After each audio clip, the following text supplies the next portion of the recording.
क्या मामला है जी? इधर देखो। परिवादी युवराज सिंह था जो जिसके पिताजी का नाम ज्ञान सिंह है। उनके मकान के परिसर में डॉक्टर बाल किशोर शर्मा करके एक क्लिनिक अपनी वहाँ चलाते थे रेंट पर उन्हीं के घर पर। उसके बाद उनकी अच्छी जान पहचान हुई और जान पहचान के बाद उन्होंने उनके पिताजी से कहा कि अपने बच्चे का भविष्य जो है वो सुधारने के लिए एक आपको रेडिएशन का कोर्स जो है वो राजस्थान की मान्यता प्राप्त जो विश्वविद्यालय है उससे करवा दूँगा और उसके बाद इसको सरकारी नौकरी में लगवा। उस बात को लेकर जो उसके पिताजी थे चूँकि उनसे अच्छी जान पहचान थी तो उनके विश्वास में आकर उन्होंने 4 लाख रुपये उनको दिए और उसके पश्चात उससे विश्वास दिलाया कि मैं जल्द के विश्वविद्यालय राजस्थान से मान्यता प्राप्त है उसकी डिग्री आपको प्रोवाइड डिप्लोमा दिला दूँगा।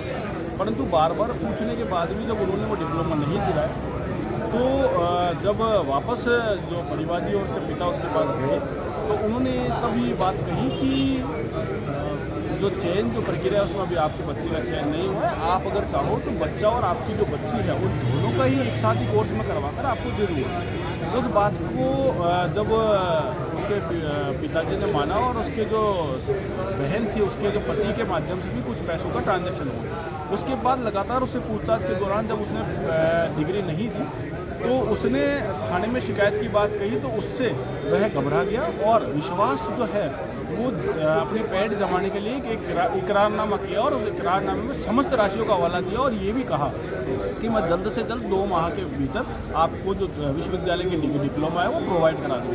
परंतु जब 2 माह बीते जाने के बाद उसने जब डिप्लोमा नहीं प्रोवाइड कराया तो फिर वापस जब उन्होंने उनकी तहकीकात की तो उसने एक फर्जी जो मार्कशीट डिप्लोमा माइग्रेशन और तमाम जो है उस परिवादी के नाम पर एक फर्जी सिक्किम मणिपाल यूनिवर्सिटी करके जो बाहर की एक यूनिवर्सिटी थी उसका दिया। जब परिवादी ने वहाँ तहकीकात की तो पता लगा वो फर्जी जो पूरी जो मार्कशीटें थी वो फर्जी थी। इसकी शिकायत जब वो संबंधित थाना आदर्श नगर में गया तो आदर्श नगर थाने ने उनकी शिकायत पर कोई कार्रवाई नहीं की। बाद में वो एसपी साहब के पास भी गया, एसपी साहब ने भी कोई सुनवाई नहीं की तो उसके बाद वो न्यायालय की शरण ली और न्यायालय संख्या 4 जो न्यायालयिक मजिस्ट्रेट संख्या 4 है आज उन्होंने बाद परिवाद की सुनवाई मुकदमा दर्ज करने के आदेश नगर थाने को आदेश दिया। राजीव भारद्वाज बबू एडवोकेट।